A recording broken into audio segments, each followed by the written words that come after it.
Bhopal history forum के इस नए एपिसोड में आप सभी का इस्तकबाल है, स्वागत है।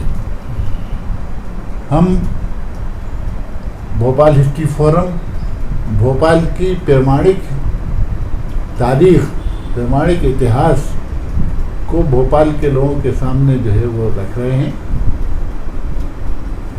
और आज हम नवाब सुल्तान जहां बेगम, जिनका कार्यकाल 1901 से 1926 तक रहा है, उनके बारे में हम अभी पिछले एपिसोड से कुछ बता रहे थे।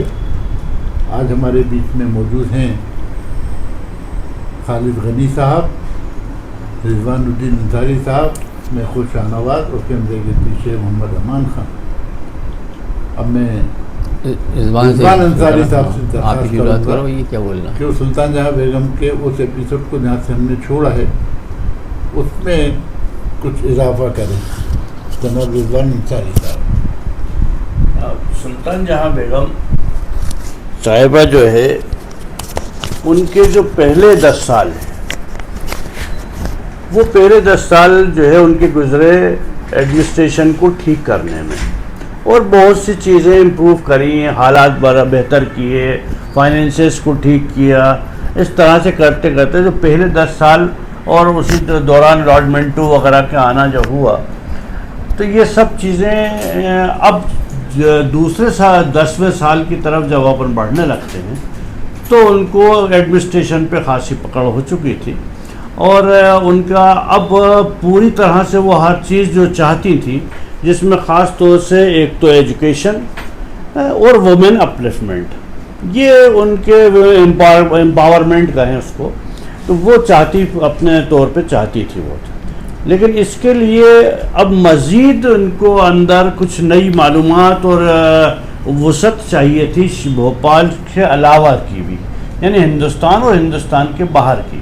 ये मैं यहाँ पे एक बात आपसे पूछना चाहता हूँ कि जो सुल्तानी वो जैसी रोड के ऊपर जरदोजी सेंटर भी था, क्या वो भी उन्हीं के ने बनवाया था? उन्हीं के ज़माने के जो है डेवलपमेंट्स जो हुए हैं, ये सेकंड एजुकेशन से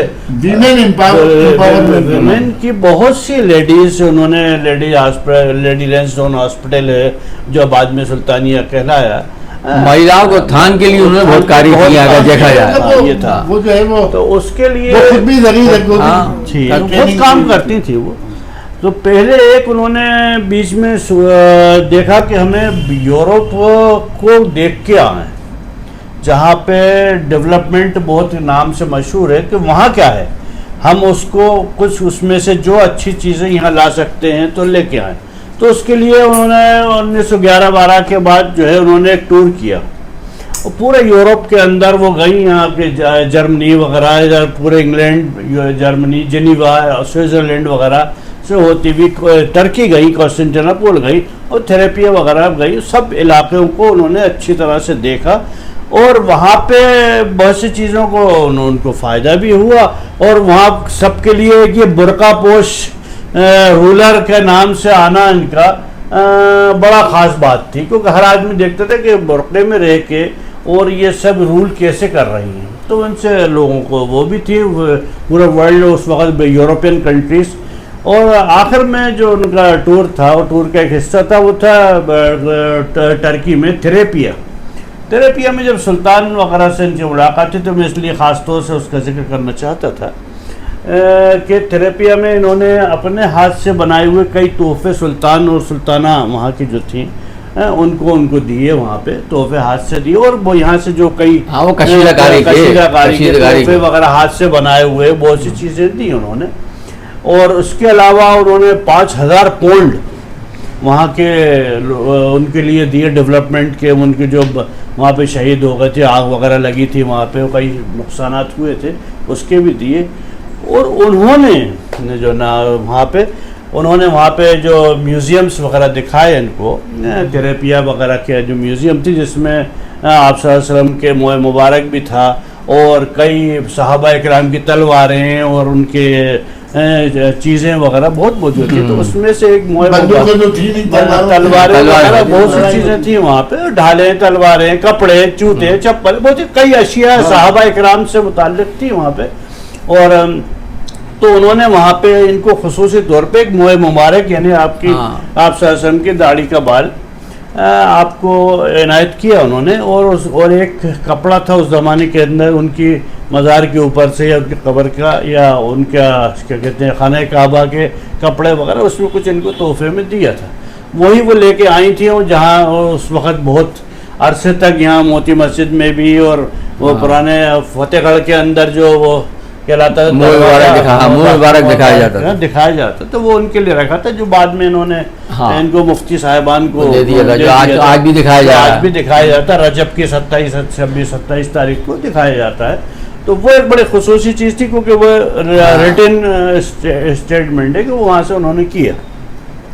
दूसरा 1918 के करीब बीच में लॉर्ड चेम्सफोर्ड और ये बहुत से वगैरह लोग आते रहे वहाँ पे, इनके लॉर्ड्स के आने जाने, उनसे मिलने मुलाकातें, और वहाँ पे कई ऐसे वाक़यात थे, बहुत से हैं उस वक़्त के। एक ख़ास चीज़ जो थी 1918 की है। 1918 में उन्होंने कहा कि मैं डेवलपमेंट करना चाहती हूँ, विमेन अपलिफ्टमेंट और एम्पावरमेंट, और नॉट इन भोपाल, सिर्फ भोपाल में नहीं चाहती, मैं चाहती हूँ इंडिया लेवल पे। तो वो इंडिया लेवल की पर्सनालिटी बनी है। अभी जो भोपाल से के हद तक जो था, अब वो इंडिया लेवल पे पहुंच रही है। हाँ, उसके 27 तो उन्होंने भी किए, आपको सरोजिनी नायडू ने नहीं किए उन्होंने। सरोजिनी नायडू की बहुत गहरी दोस्त बन गई। उन्होंने एज ए चेयरपर्सन एक कॉन्फ्रेंस बनाई, ऑल इंडिया वुमेन्स कॉन्फ्रेंस बनाई। उन्होंने उसमें भी खास तौर से यही जिक्र किया कि यूँ तो बहुत सी ऑर्गेनाइजेशंस हैं, अलग अलग स्त्री मंडल भी है, तो कोई मुस्लिम वाले भी है, तो कोई जेएनयू का भी है, तो कोई अलग अलग, लेकिन ये सब एक मुख्तसर अपने अपने तबके को के लिए है। मैं चाहती हूँ कि सबका तबका इकट्ठा होके एक अलग ऑर्गेनाइजेशन बने। तो ऑल इंडिया मुस्लिम कॉन्फ्रेंस के नाम से, विमेन कॉन्फ्रेंस है, मुस्लिम नहीं, ऑल इंडिया विमेन कॉन्फ्रेंस। उसमें खास तौर से मौलाना आजाद की बहनों को लेके आई थी, वो आबू बेगम फातिमा बेगम को अलीगढ़ से लेके आई थी। वो आई तो उसी दौरान यहाँ पे जो लेडीज क्लब वगैरह डेवलप किया इन्होंने। और लेडीज क्लब को सिर्फ लोग समझ रहे थे खेल खिलाना, वो उस लेडीज क्लब को इन्होंने कई चीज़ों में यूज़ किया, एजुकेशनली, और उसके अलावा भी उन्होंने फंड रेजिंग में और हर चीज़ों में उनको इन्वॉल्व करना, आत्मनिर्भर करने के लिए औरतों को, जो घरों में औरतें बैठी होती थी, वो अपने बना के लाएं और उसको उसका सेल होती थी, आत्मनिर्भर हो, जिसको आज के जमाने में आप कहते हैं आत्मनिर्भर करना। उसी जमाने में ये परी बाजार के जो मीना बाजार बनना चाहिए, स्किल डेवलपमेंट उस जमाने में भी था, इन्होंने किया है, ये इन्होंने किया जो आज भी लोग कर रहे हैं, आज भी कर रहे हैं। और जो है वो उन्होंने वो पहले 1918 नहीं कर चुकी, और उन्होंने औरतों के वज़ाइफ तक मुकर्रर किए थे। उन्होंने दायाओं का कोर्स बनाया कि नहीं, ये लेडीज के दाई, मतलब वो लेडीज के जो डिलीवरी वाले थे उनके भी कोर्स बनाए, उनकी ट्रेनिंग करी उन्होंने पूरी उसके अंदर। ये अभी अपना ओरिएंटल बनाया अपना। फिर ऐसे एजुकेशन में भी अलेक्जेंड्रा स्कूल, जो नॉवेल्स स्कूल था, उसको अलेक्जेंड्रा बनाया। इस तरह से डेवलपमेंट बहुत से किए।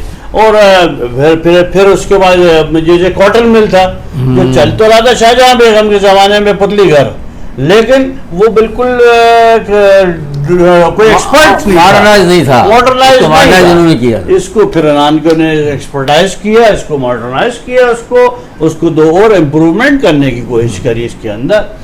और अब इसी बीच में एक और चेंज आया कि जो है अब यहाँ पे फिल्में बनना शुरू हो गई थी, जो बायोस्कोप वाला घरों में घूम रहे थे, तो वो फिल्में आना शुरू हुई, जो कंगन बंधन, झूला।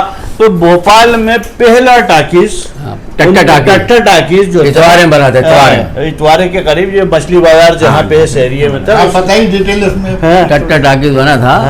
टट्टे लगा के चारों तरफ से उसके अंदर देखे जाते थे। तो उस जमाने में एक नाम तो नहीं, एक बुजुर्ग थे, वो खामोशी जाके देखते थे, क्योंकि लड़के बेगौर तो नहीं रहे, फिल्में देख रहे हैं। अच्छा। तो पकड़ के लेके आते थे वहाँ से, और घर पे लाके छोड़ते थे कि वहाँ टट्टा टाके फिल्म देख रहा था। एक बुजुर्ग थे यहाँ, उनका नाम मैं नहीं लूँगा।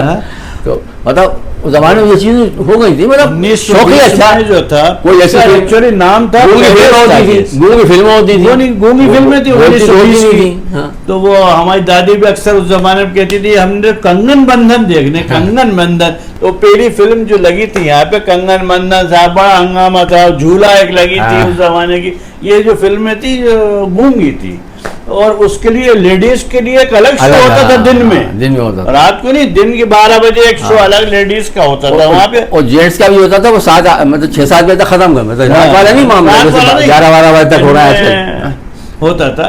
तो इस तरह से जो डेवलपमेंट्स 20 तक आते आते जो हो रहे थे, ये इसका इस्तेमाल अभी मेरे ख्याल में यही करते हैं अपन। हाँ। और 20 के बाद जब उनका अलीगढ़ की तरफ उनका रुझान होता है और उसको मजीद डेवलपमेंट करती है, उसके बारे में हम नेक्स्ट एपिसोड में जिक्र करेंगे। अब आप लोग देखिए इसको, आप लोग इसको देखिए, पसंद कीजिए, सब्सक्राइब कीजिए और हम लोगों का हौसला बढ़ाइए।